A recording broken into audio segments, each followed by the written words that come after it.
दोस्तों, आज हम ऐसे दौर में जी रहे हैं कि जिस दौर में मुसलमानों की नई नस्ल के बच्चे अपनी हिस्ट्री को पढ़ने से बोरियत महसूस करते हैं। आज हालात तो ये कहता है कि हर मुसलमान बच्चे को अपनी तमाम चीजों से तवज्जो को हटाकर सिर्फ अपनी हिस्ट्री यानी इतिहास पर तवज्जो देना चाहिए।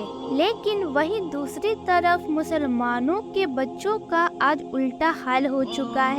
वो लोग अपनी हिस्ट्री को पढ़ने की बजाय पबजी, टिकटॉक जैसे फालतू के ऐप्स पर अपना टाइम बर्बाद कर रहे हैं। और यही वजह है कि हम तमाम लोग धीरे धीरे पहले के लोगों के मुकाबले में अपने मजहब यानी मजहब इस्लाम से दूर होते जा रहे हैं। दोस्तों, हम सब के लिए हिस्ट्री को पढ़ना इसीलिए भी जरूरी हो जाता है क्योंकि जब हम सब लोग अपनी हिस्ट्री को पढ़ेंगे और उस हिस्ट्री में हम अपने बड़े बड़े योद्धाओं के बारे में पढ़ेंगे तो जाहिर है कि हम उनके नक्श कदम पर चलकर ही अपना खुद का या फिर अपने मजहब का या फिर अपने मुल्क का नाम हिस्ट्री में लिखवा सकेंगे। क्योंकि एक बहुत ही मशहूर कहावत है कि अगर तुम चाहते हो कि इतिहास तुम्हें याद रखे तो तुम भी अपना इतिहास याद रखो। दोस्तों, आज की इस वीडियो में हम बात करेंगे एक ऐसे इस्लाम के महान योद्धा के बारे में कि जिसकी बहादुरी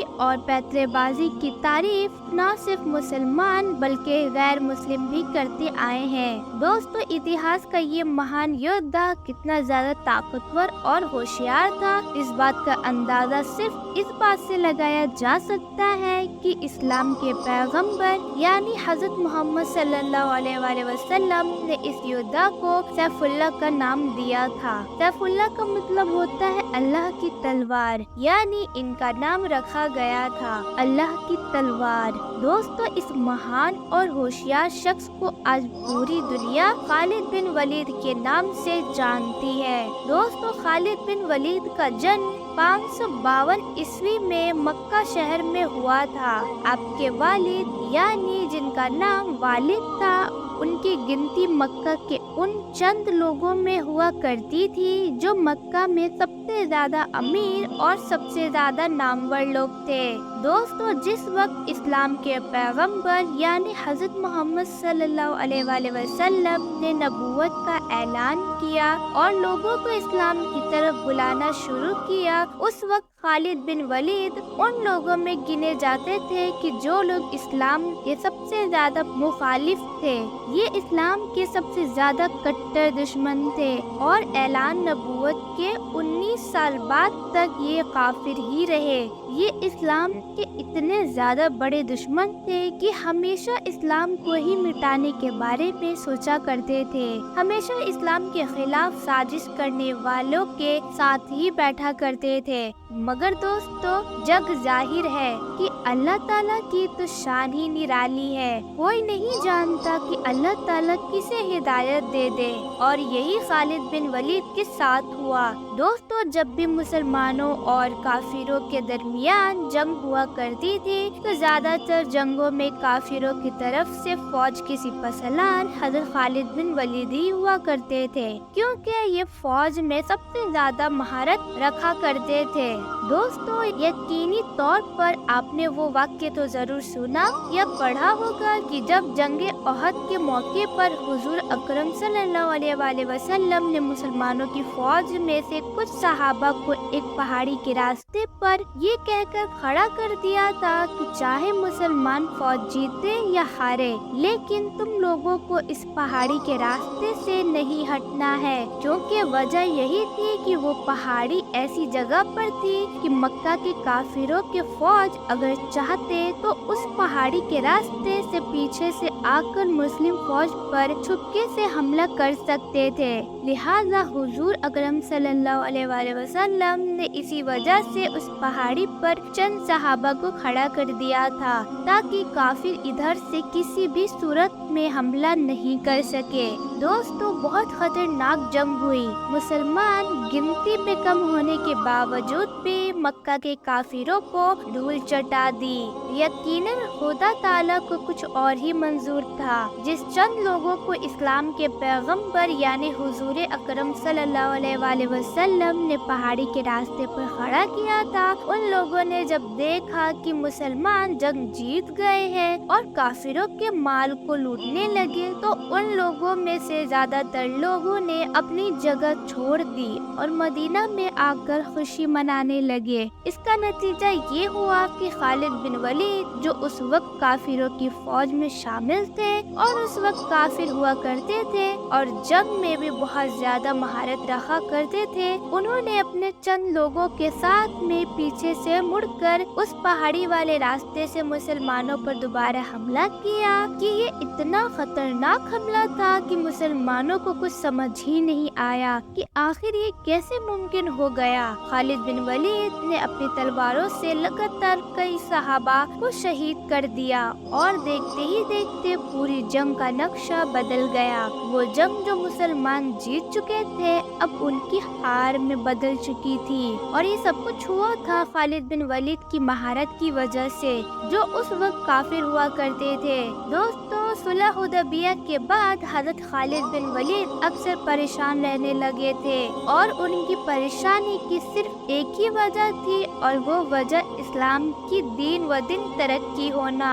دوستوں، وہ ہمیشہ سوچتے رہتے تھے کہ آخر کیا وجہ ہے کہ کافروں نے کئی بار مسلمانوں کو جنگ کے میدان میں چیلنج کیا، لیکن کافروں نے ہمیشہ اچھے ہتھیار اور اچھے جنگجو اپنے پاس ہونے کے باوجود بھی ہمیشہ مسلمانوں سے مکی ہی کھائی ہے۔ ان کے دماغ میں عجیب عجیب باتیں آیا کرتی تھی۔ وہ سوچتے تھے کہ آخر کیا وجہ ہے کہ مسلمان ہمیشہ ہم سے جیت جاتے، کہیں ایسا تو نہیں کہ مسلمان کے ساتھ کوئی ہیوی طاقت ہو۔ کبھی ان کے دماغ میں آتا کہ کہیں ایسا تو نہیں کہ محمد سچ میں ہی اللہ کا رسول ہو۔ دوستو، حضرت خالد بن ولید ان تمام باتوں سے پریشان ہی تھے کہ اچانک سے ایک دن ان کے بڑے بھائی کا ان کے پاس ایک خط آیا۔ اس خط میں لکھا ہوا تھا کہ خالد تم کہاں ہو؟ حضرت محمد صلی اللہ علیہ وآلہ وسلم نے مجھ سے تمہارے بارے میں پوچھا ہے کہ آخر خالد کہاں ہے۔ اس خط میں ان کے بھائی نے لکھا تھا کہ میں چاہتا ہوں کہ تم اس اندھیری دنیا سے نکل کر اسلام کی روشنی کی طرف آؤ اور اسلام میں داخل ہو جاؤ۔ یہ خط پڑھتے ہی حضرت خالد بن ولید کے اوپر اس خط کا اتنا خطرناک اثر ہوا کہ آپ فوراً پیغمبر محمد صلی اللہ تعالی علیہ وآلہ وسلم کی طرف روانہ ہوئے اور ان کی خدمت میں حاضر ہو کر اسلام قبول کر لیا، یعنی اسلام دھرم میں شامل ہو گئے۔ دوستو، حدیثوں کی کتابوں میں آتا ہے کہ پیغمبر محمد مصطفیٰ صلی اللہ علیہ وآلہ وسلم نے رومن امپائر کی طرف یعنی سیریا کی طرف، جسے پہلے ملک شام کہا جاتا تھا، اپنا ایک ایلچی روانہ کیا، لیکن رومن امپائر نے اپنے غرور اور گھمنڈ میں آ کر مسلمانوں کے اس ایلچی کو قتل کر دیا۔ اور ظاہر ہے کہ پہلے کے دور میں کتنا بھی خطرناک دشمن ہو لیکن ایلچی کو وہ قتل نہیں کیا کرتا تھا، کیونکہ ایلچی کو قتل کرنے کا مطلب ہوا کرتا تھا جنگ کا کھلم کھلا اعلان کرنا۔ جب مسلمانوں کا ایلچی قتل کر دیا گیا تو حضور نے بھی مدینہ سے صحابہ کی ایک بڑی فوج کو جنگ کے لیے سیریا کی طرف روانہ کیا اور اس وقت کا سپہ سالار بنایا حضرت سید بن حارثہ کو۔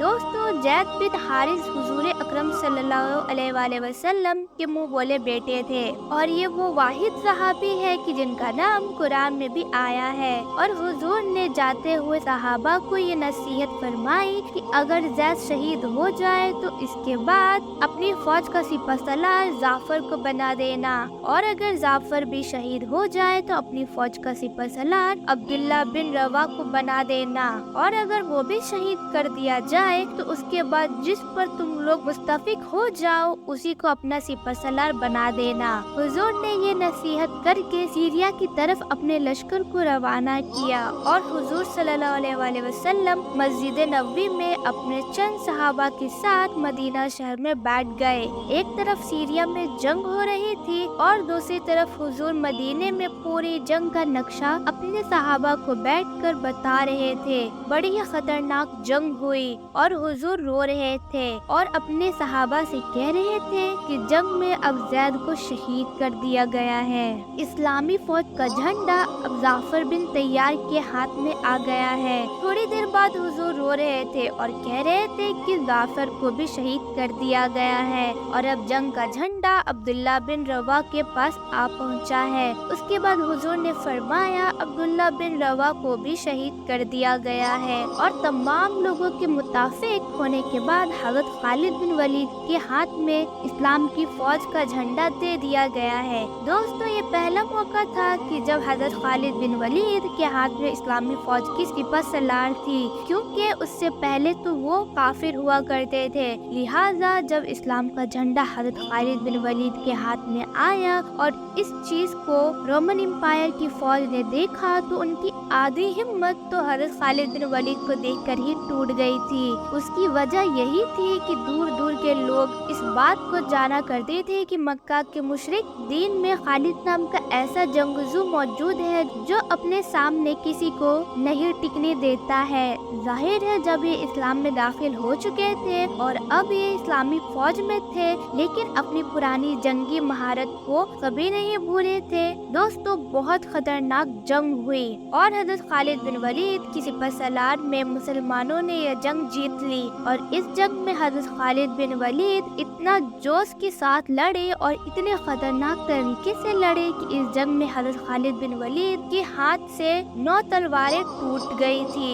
दोस्तों सोचिए, 9 तलवारें, यकीनन एक तलवार भी किसी मर्द के ही हाथ से टूट सकती है और जिसके हाथ से 9 तलवारें टूटे, सोचिए उसने उस जंग में कितने लोगों को कत्ल किया होगा। दोस्तों, जैसा कि मैंने आपको पहले भी बताया कि प्यारे नबी यानी हुजूर अकरम सल्लल्लाहु अलैहि वसल्लम सीरिया में हो रही जंग का हाल मदीना में बैठकर अपने सहाबा को बता रहे थे और रो रहे थे। तो जब हजरत खालिद बिन वलीद ने अपनी बहादुरी के बलबूते पर उस जंग को फतह कर लिया तो हुजूर ने खुश होकर तमाम सहाबा के सामने हजरत खालिद बिन वलीद को एक नया नाम दिया और वो नाम था सैफुल्लाह। और हुजूर ने फरमाया कि अब मुसलमानों की फौज की सिपह सलार ही सैफुल्लाह के साथ में है। दोस्तों, सैफुल्लाह का मतलब होता है अल्लाह की तलवार। हुजूर ने तमाम सहाबा को जंग की फतह की खुशखबरी सुनाई। ये जंग बाद में जाकर जंगे मौत के नाम पर मशहूर हुई थी।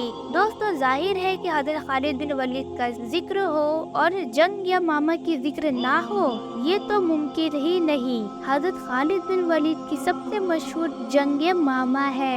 ये वो जंग थी कि जो मुसलमानों ने एक ऐसे शख्स से लड़ी थी कि जिसने हुजूर अकरम सल्लल्लाहु अलैहि वसल्लम की वफात के बाद, यानी जब हुजूर इस दुनिया से जाहिरी तौर पर इंतकाल कर गए थे, तो उसने नबूवत का दावा कर दिया था और उसने कहा था कि मैं भी नबी हूँ। इसका नाम था मुसलमा कल्जब। यकीनन ये जंग बहुत खतरनाक थी क्योंकि मुसलमानों के सामने कोई छोटी मोटी फौज नहीं थी बल्कि बहुत बड़ी फौज थी। इस फौज की तादाद थी तकरीबन 50 से 60 हजार। लेकिन जाहिर है कि मुसलमान भले ही कम थे, लेकिन उनका सिपह सलार ऐसा खतरनाक इंसान था जिसका नाम था हजरत खालिद बिन वलीद। हजरत खालिद बिन वलीद ने अपने पैतरों और हथियारों से मुसलमान कल्जब की इतनी बड़ी फौज में तबाही मचा दी और वो लोग घबरा कर अपने किलों में वापस भागने पर मजबूर हो गए। हजरत खालिद बिन वलीद ने उनके किले को चारों तरफ से घेर लिया और मुसलमान कल्जब को कत्ल कर दिया गया। उसके बाद ये जंग भी जीत ली गई। हजरत खालिद बिन वलीद हजरत अबू बकर सिद्दीक की खिलाफत के पूरे दौर में मुसलमानों के आमिर चीफ बने रहे, यानी मुस्लिम फौज के सिपह सलार बने रहे। लेकिन जंगे यरमुक का वक्त आया और उस वक्त तक हजरत अबू बकर सिद्दीक की वफात हो गई थी और हजरत उमर फारूक आजम रजी अल्लाह ताला अन्हु मुसलमानों के खलीफा बन चुके थे। तो हजरत उमर रजी अल्लाह ताला अन्हु ने हजरत खालिद बिन वलीद को मुसलमानों के आर्मी चीफ के पद से हटा दिया।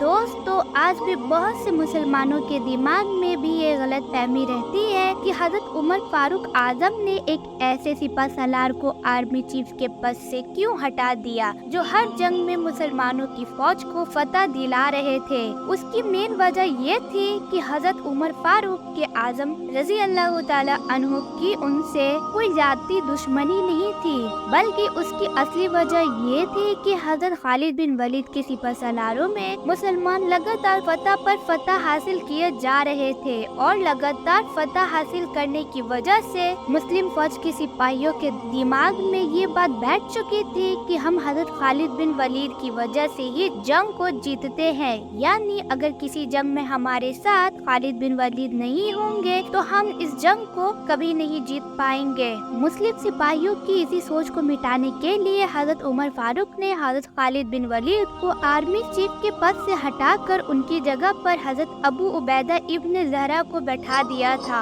हजरत उमर के इस फैसले से पूरे मदीना में अफरा तफरी मच गई। लोगों के दरमियान इधर उधर की बातें होने लगी। तमाम लोग कहने लगे, अरे उमर ने ये कैसा फैसला ले लिया, अब मुस्लिम फौज का क्या होगा? इतनी बड़ी फौज के सामने मुस्लिम फौज कैसे मुकाबला करेगी? अगर मुसलमान हार गए तो कौन जिम्मेदार होगा? लेकिन दोस्तों, खुदा को कुछ और ही मंजूर था। मुसलमानों ने जंग मुल्क में भी बड़ी फतह हासिल की और उस फतह के बाद हजरत उमर फारूक रजी अल्लाह ताला अन्हा मस्जिद नबवी में दाखिल हुए और आपने लोगों के सामने खुतबा दिया। आपने लोगों से कहा कि लोगों, मैं तुम लोगों से इसी सोच को तो मिटाना चाहता था। तुम्हें क्या लगता है कि हमें जितनी जंगों में फतह हासिल होती है वो खालिद की वजह से होती है? नहीं, बल्कि हमको फतह खालिद के रब की वजह से मिलती है। कल को खालिद नहीं रहेगा तो तुम क्या समझते हो कि इस्लाम खत्म हो जाएगा? नहीं, इस्लाम को तो हमेशा रहना है,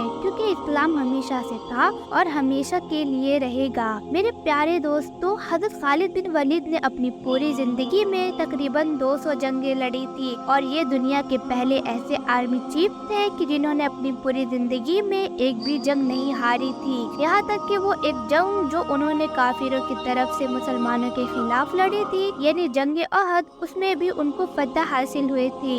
इस्लाम में दाखिल होने के बाद ये तकरीबन 7 से 8 साल लगातार काफिरों से जंग लड़ते रहे। अपनी जिंदगी के आखिरी वक्त में ये बीमारी की वजह से बिस्तर पर आ गए थे। उसके बाद तमाम सहाबा इनकी चारपाई की इर्द गिर्द खड़े हुए थे। हजरत खालिद बिन वलीद उस बिस्तर पर लेटकर जोरों कतार रो रहे थे। सहाबा ने पूछा, खालिद बिन वलीद, तुम क्यों रो रहे हो? हजरत खालिद बिन वलीद फरमाते हैं कि मेरे जिस्म पर कोई भी ऐसा हिस्सा नहीं है जहाँ पर किसी तलवार या नेज़े का निशान ना हो। मैंने अपनी जिंदगी में सैकड़ों जंगें लड़ी हैं, लेकिन उसके बावजूद भी आज मैं बिस्तर पर एक बूढ़े ऊंट की तरह मर रहा हूँ। मेरी भी ख्वाहिश थी कि मैं किसी जंग में कत्ल होकर शहीद का दर्जा हासिल करूं, लेकिन ऐसा नहीं हो सका। वहाँ पर मौजूद सहाबा ने हज़रत खालिद बिन वलीद रजी अल्लाह ताला अन्हु से कहा कि खालिद बिन वलीद रजी अल्लाह ताला अन्हु, ऐसे कैसे हो सकता था? क्योंकि अल्लाह के नबी ने आपको सैफुल्लाह यानी अल्लाह की तलवार का लफ्ज़ दिया है। अगर आप किसी जंग में शहीद होते तो काफिर कहते कि देखो अल्लाह की तलवार टूट गई।